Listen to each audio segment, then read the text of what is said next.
আসসালামু আলাইকুম। কৃষি ও বিনোদন চ্যানেলের পক্ষ থেকে সবাইকে শুভেচ্ছা অভিনন্দন। বর্তমান আমরা অবস্থান করছি চাঁদপুরে। আমাদের সাথেই আছে একজন গুণী ব্যক্তি, আমাদের সেই সোহান ভাই, যার কথা আসলে না বললেই নয়। একজন পরিশ্রমী উদ্যোক্তা।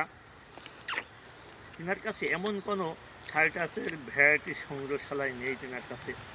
আসলে এরকম উদ্যোক্তারা এই সংগ্রহ করে বলেই আমাদের মতন উদ্যোক্তা বিভিন্ন এটা সংগ্রহ করতে পারি। ভাই আমাদেরকে খাতি দিয়েছে, এটা ভাই কিনা কামকট। এটা একদম পাকা হলুদ হবে একদম, তো বাকলা আসলে এটা ভিতরটাও কিন্তু খুব মিষ্টি লাগছে। শালটা হালকা একটু একটু অল্প তিতত্ব ভাবে, এটা মনে হয় থাকবে না ভাই, পাকলে এটা থাকবে না, এটা কাঁচা অবস্থায় খাচ্ছি। ভাই আপনি কি একটু বলবেন যে আপনার এই সফলতা কিভাবে আসলেন, একটু যদি দর্শকদের বলতেন। আসলে প্রত্যেকটা দর্শকই তার সফলতার কথা শুনতে চায়, কিন্তু তার ব্যর্থতার কথা কেউ শুনতে চায় না। এই জন্য আজকে আমরা ব্যর্থতার কথা শুনবো না, সোহান ভাই তার সাফল্যের কথা শুনবো। ভাই আপনি যদি একটু দর্শকদের বলেন যে আপনি কিভাবে এই সফলতা অর্জন করলেন। সফলতা বলতে না, এখনো সফলতার দ্বার প্রান্তে এখনো দেরি আছে। সফলতা মানে কাজ করে যাচ্ছে কৃষিতে।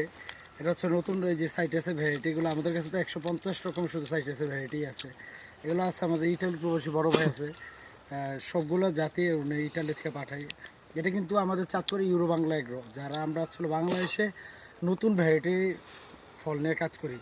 আম, মালটা, কমলা, পার্সেল, মানে প্রায় 200+ ভ্যারাইটির ফসল নিয়ে কাজ করি, যেগুলো বাংলাদেশে একদমই নতুন।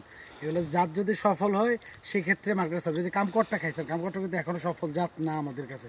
আমরা এটা আরও ট্রায়াল দিব। এটা অলরেডি এই যে খাইছেন, এটা একটা ট্রায়াল, এটা একদম পাকা অবস্থা ট্রায়াল হবে। যেটা উত্তীর্ণ হয় না, এটা আগামীতে মার্কেটে ছাড়া যায়, তখনই কিন্তু এইসব জাতগুলো মার্কেটে আমরা ছাড়বো। যাক আলহামদুলিল্লাহ, আমরা ভাইয়ের কাছ থেকে ভাইয়ের কথা শুনলাম।